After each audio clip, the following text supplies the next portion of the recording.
Mesdames, Messieurs, bienvenue au journal Sucam News 24. Le sommaire. Terrorisme, Boko Haram frappe à nouveau la région de l'extrême nord. Bilan 3 morts dont un inspecteur de police. Écho dans ce journal. Construction du deuxième pont sur le Vaury. La commission régionale de supervision évalue l'avancement des travaux. La cellule de veille des 10 chantiers était en conclave ce 17 septembre 2015 à Douala. Voilà pour les titres. Une fois de plus, bienvenue au journal. Comme nous l'annoncions en titre, terrorisme, Boko Haram frappe à nouveau le Cameroun. Un double attentat suicide a fait 3 morts ce dimanche, dont 2 civils et un inspecteur de police à Mora dans la région de l'extrême nord. Les 2 kamikazes, soit une jeune fille et un jeune garçon, ont aussi trouvé la mort. Le choix de Mora sonne comme un défi lancé par ces seigneurs de la terreur, puisque la ville abrite le premier secteur d'une force régionale chargée de combattre ces islamistes de Boko Haram, toujours actifs malgré la coalition des pays frontaliers du nord-est du Nigeria. Depuis le début septembre 2015, il s'agit de la 3e série de doubles attentats suicides dans le même périmètre de cette région frontalière du Nigeria, bastion de Boko Haram. Au moins 7 morts ont été tués le 13 septembre 2015 à Kolofata, situé non loin de Kerewa, également frappé le 3 septembre par un double attentat ayant fait entre autres 20 et 40 morts dans l'extrême nord, Cameroun. Extrême nord, ce double attentat suicide intervient au moment où l'on parle encore de l'installation du commandant du premier secteur de la force multinationale MIS. Il a été recommandé au général de la brigade Bouba Dobegreyo, vigilance et engagement total dans la lutte contre Boko Haram. Retour sur cette cérémonie d'installation présidée à Mora par le commandant de la force multinationale mixte, le général Ilyasu Issa Abba. C'est avec Tabouli Célestin. En prenant officiellement le commandement, le drapeau de la commission du bassin du lac Tchad a été remis au général Bouba Dobekreyo, commandant du premier secteur de la force multinationale mixte.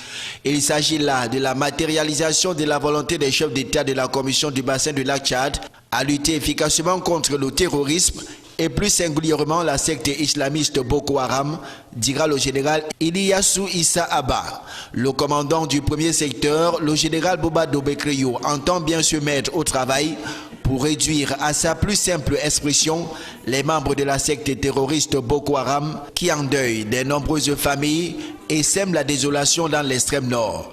Sa zone d'action couvre les départements du Logo de Chari, du Mayo-Sava et du Mayo-Tanaga, 3 départements en proie aux incursions terroristes. Il aura pour base Mora, chef-lieu du département du Mayo-Sava. Avant d'être promu commandant du premier secteur de la force multinationale mixte, le général Bouba Dobekreyo était le coordonnateur général du bataillon d'intervention rapide, l'OBI. Il a passé beaucoup de temps dans les forces spécialisées au Cameroun. Né le 14 février 1958 à Tchang, dans la région de l'Ouest Cameroun, il est un officier général et titulaire de plusieurs diplômes militaires. Le choix porté sur lui n'est pas fortuit. Il maîtrise bien cette région pour y avoir travaillé comme commandant du BIR, où la lutte contre les coupeurs de route et les bandits des grands chemins était son cheval de bataille. Après le Cameroun, le commandant multinational de la force mixte se rendra au Nigeria pour installer le commandement du secteur numéro 2 à Gambura et celui du secteur numéro 3 à Baga. La vie va certainement changer dans les mairies et les communautés urbaines.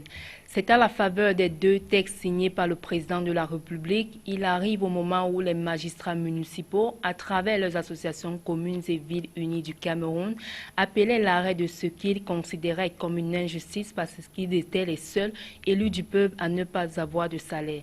Les réactions dans ce reportage que signe Daniel Atangana. C'est depuis 2012 que l'Association des villes unies du Cameroun, l'Assemblée générale, qui réunit tous les maires de la République, se battait pour obtenir cette rémunération.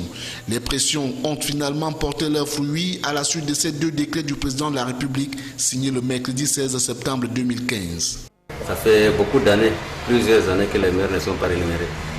Je pense que ce décret vient tout juste à un point nommé.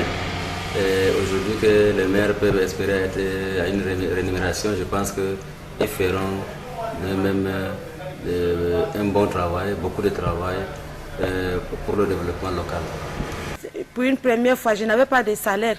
Aujourd'hui, l'État me prévient que le chef d'État a voulu vraiment que les maires et ses adjoints doivent être salariés. Vraiment, c'est une bonne chose. Je suis fière, très contente. Pour ce qui concerne le volet lié au financement du salaire des maires et des délégués du gouvernement, il faut dire que l'article 5 du décret est clair là-dessus. Ces salaires seront pris en charge par la dotation générale de la décentralisation inscrite au budget de l'État. À cet effet, un arrêté conjoint du ministre chargé des collectivités territoriales décentralisées et du ministre des Finances précisera les modalités de paiement.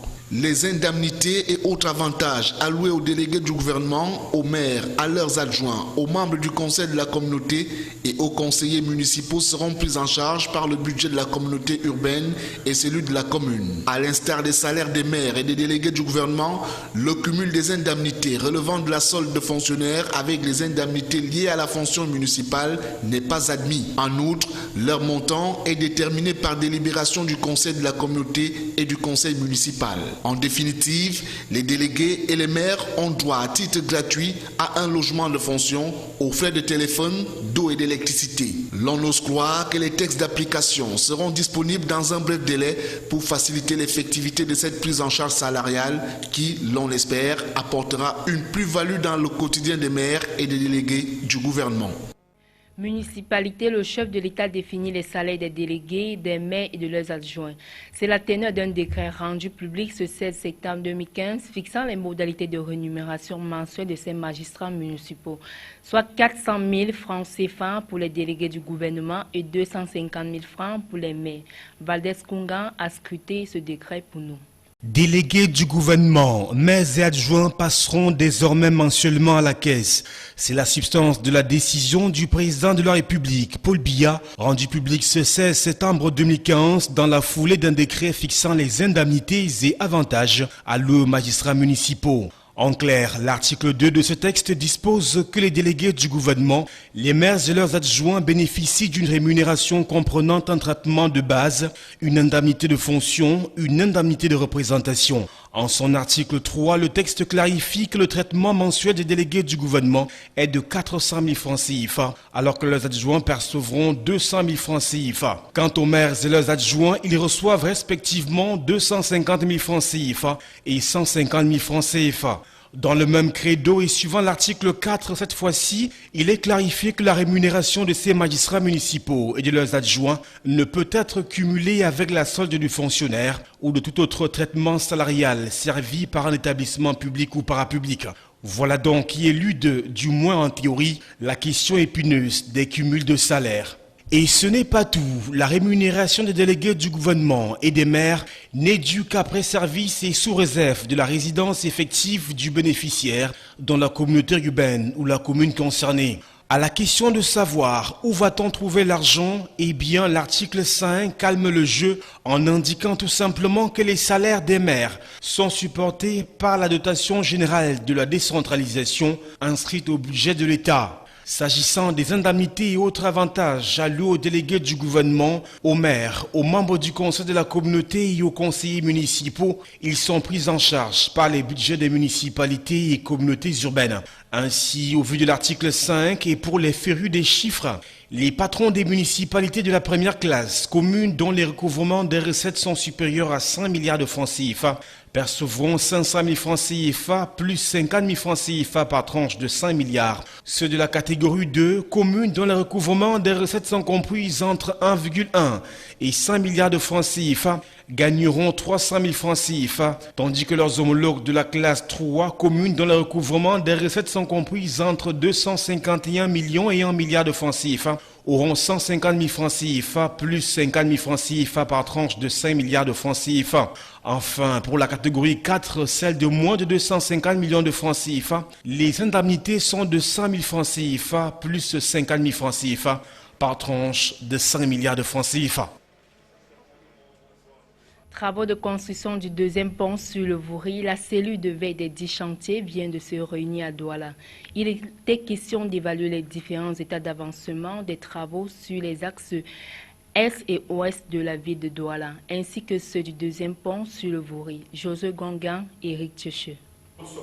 Les travaux avancent de manière satisfaisante malgré le retard de 2 mois qu'accuse l'entreprise en charge de leur exécution. C'est ce qui ressort de la 5e session de la cellule de coordination des travaux de construction du deuxième pont sur le Vouri, dont le taux d'avancement est de 47% pour les travaux, 57% pour le délai de consommation et 47% pour le financement.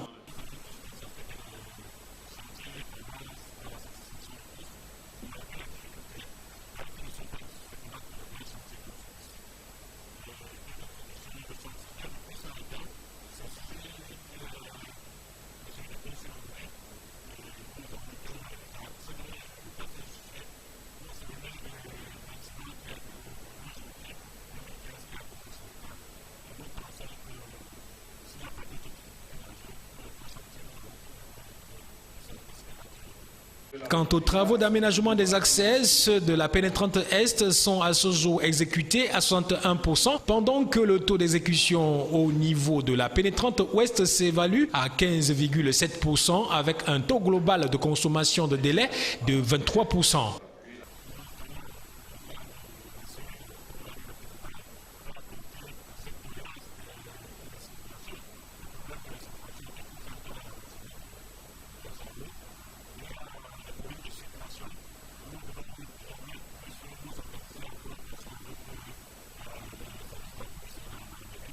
Entre autres recommandations formulées au sorti des travaux, le gouverneur de la région du Littoral, président de la cellule, a invité les membres à assister aux réunions afin que les résolutions prises en plénière soient exécutées sur le terrain. La prochaine rencontre sera suivie d'une descente dans les différents chantiers. Sport, élection à la Fédération camerounaise de football, une nouvelle candidate se déclare et souhaite briguer la présidence. Céline Eko, l'actuelle présidente de la Commission nationale de football féminin, vient rallonger la liste des candidatures à 2 semaines de l'élection du 28 septembre prochain. Le récit de Michel Ateba. Annoncé d'abord sur la forme d'une rumeur, l'information est officielle depuis ce 19 septembre. Joint au téléphone l'ex-présidente du conseil d'administration du canon sportif de Yaoundé et actuelle présidente de la Commission nationale de football féminin nous a confirmé sa candidature. Céline Eko dit d'ailleurs avoir déposé et cautionné son intention auprès de la commission électorale que préside le professeur président du comité de normalisation, Joseph Orona. Cette candidature se greffe aux 6 autres déjà annoncées.